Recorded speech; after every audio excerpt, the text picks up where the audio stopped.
This is Community Forum. I'm Kert Radel, Waycross Community Media. Today, we're on location at the Tristate WarBird Museum located in Batavia. And our special guest is the president of the museum, David O'Malley. David, thank you for having us. Happy to be here and happy to have you guys. Before we get into the history and everything else, this is, first of all, very impressive here. Thank you very much. What's behind us? Tell us about this plane that's directly behind us. It's a North American P-51 Mustang. It's a D model, and a lot of people would say it's the airplane that won World War II. Is that right? Absolutely. I'd be one of those people. Was it in both the Pacific and European theaters? This airplane's specific mission profile worked for the European theater. Now, let's talk about the history of the museum. Sure. So we've been here since 2004. We opened to the public in 2005. The museum was a pet project of my father's.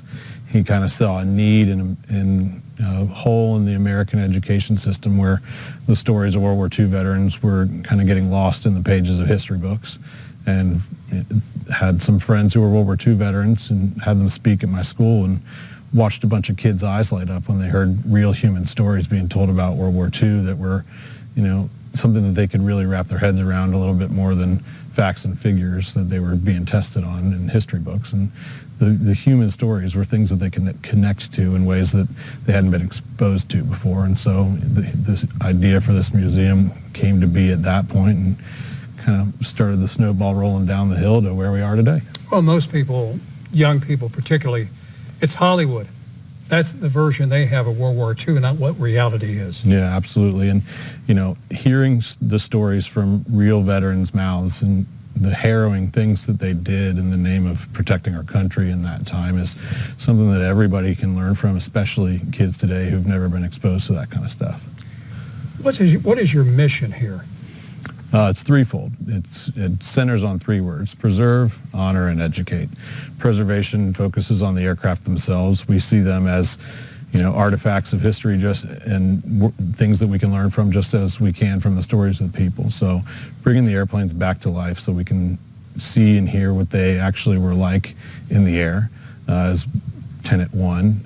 Honor the veterans and their contributions of the entire greatest generation of the people that we're speaking English here today as a result of their contributions, and it's 80 years almost since the end of World War II, but it's something we still need to remember and learn from today. And then finally is educate. And as I said, the goal was to educate kids on the things that we can learn from the contributions of those veterans and the entire experience that the world had in World War II and all the lessons of history that we can still apply to our lives today. It seems recently Hollywood is focusing more and more on what happened in the air. Now, where did you get these planes that you have in this hangar? A couple of different ways to get them. You can buy them like you see them. So some of the airplanes that are in the museum today are pretty much in the condition, maybe marginally improved from the way we bought them. And then some of them we built nearly from the ground up. So the airplane that's sitting behind us, the P-51, was the museum's first completed restoration project. It was a collection of 4 airframes worth of parts that eventually had enough good stuff left over from that collection to make a complete airplane. And we've got 4 more restoration projects, 3 of which have been completed since the Mustang. So, if you can't buy it, build it yourself. Hey, you told me a story before we started that you actually flew a plane over the ocean to be in part of Hollywood. Yeah. So our B-25 Mitchell, it's a medium bomber, twin-engine bomber. Hulu engaged us to fly the airplane to Italy to film a 6-part miniseries remake of the film and book Catch-22. So we flew the airplane across the North Atlantic, same route they would have used to ferry aircraft to the European theater in World War II.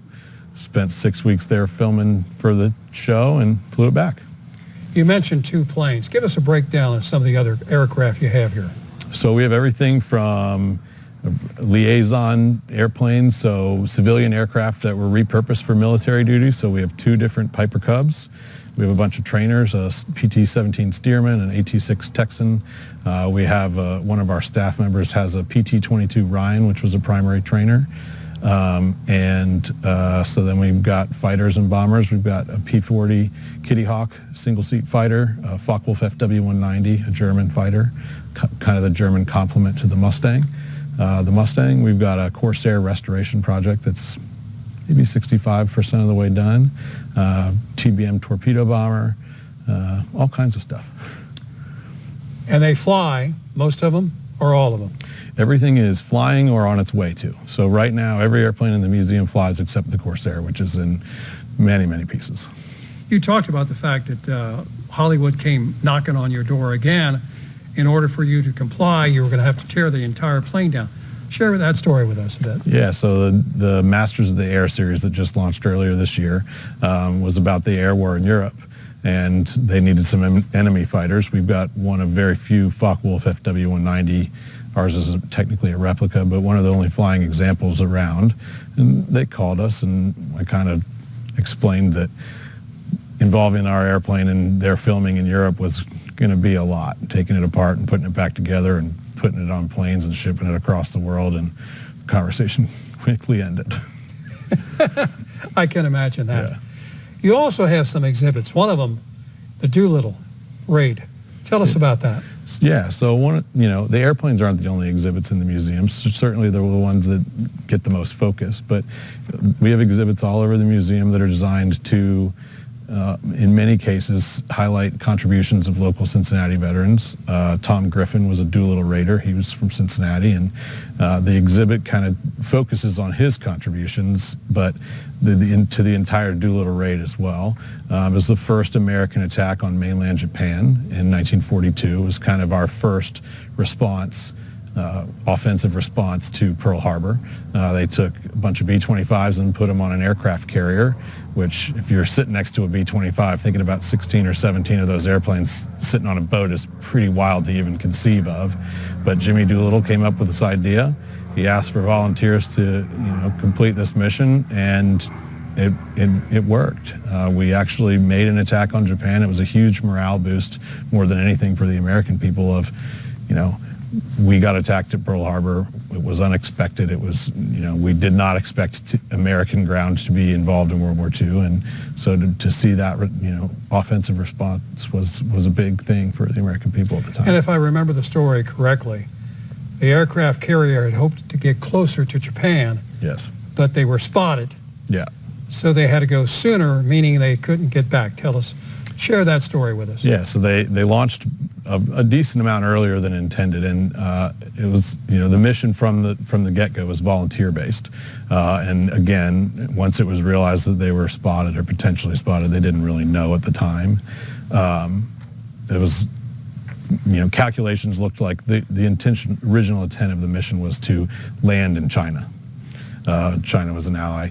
Land in China, and then the launch point got backed up, and so basically no airplane landed as intended. But it was one of those things where everybody was a volunteer. Doolittle explained, this is probably not going to go the way we'd planned. You're probably not going to get to an airport. You're probably going to ditch in the ocean or crash on the coast of China. This is a volunteer thing. You do not have to go, and not one single human being stepped back and didn't go. True story, amazing story. Now, as part of your museum on your website, you were talking earlier about some of the veterans commenting on what they endured during the World War II. Share those because you have several videos. Yeah, so like I said before, one of the museum's missions is to honor the contributions of veterans and highlight veterans, specific veterans, local people, for their contributions so that they're not forgotten. And so we've got a section of the website dedicated to stories and biographies about those veterans. And 20 years ago when the museum was founded, it was a lot closer to World War II, and so those men and women were a lot younger. And so in any given Saturday, we're there in the museum, you'd see 7 or 8 veterans sitting on the bench telling stories.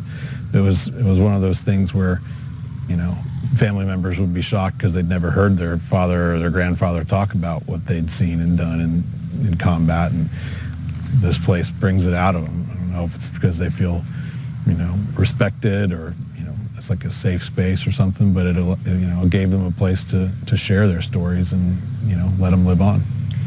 And I can tell you, I viewed every one of them. Very touching, Very touching indeed. In your mission, you talked about education. Talk about the kids coming here.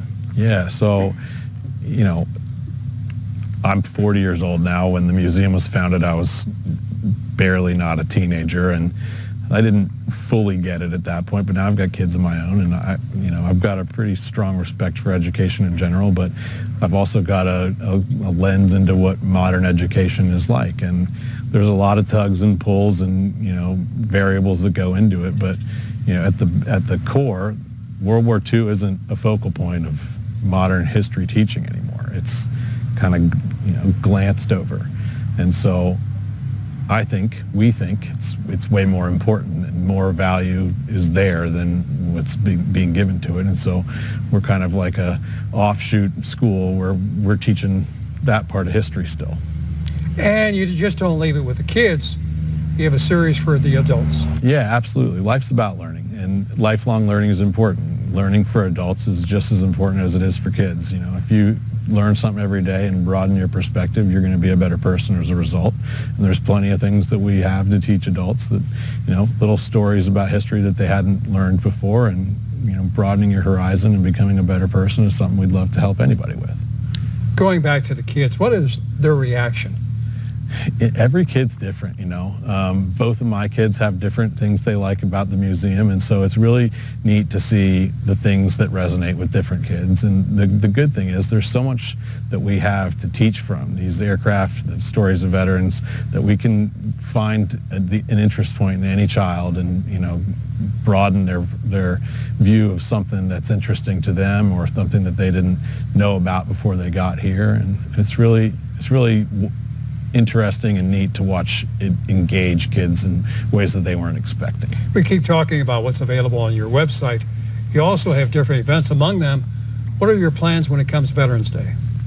We have a Veterans Day event every year called Celebrating Veterans Day, and it's, at its core, it's our way of just saying thank you. You know, we kind of like to say that every day is a little bit Veterans Day here at the museum, but that's the day where we can really buckle down and do things that are veteran focused and veteran specific. So every year we fly airplanes, we do a drawing and give rides to veterans, and, you know, let them experience the airplanes in the sky in ways that not everybody gets a chance to do.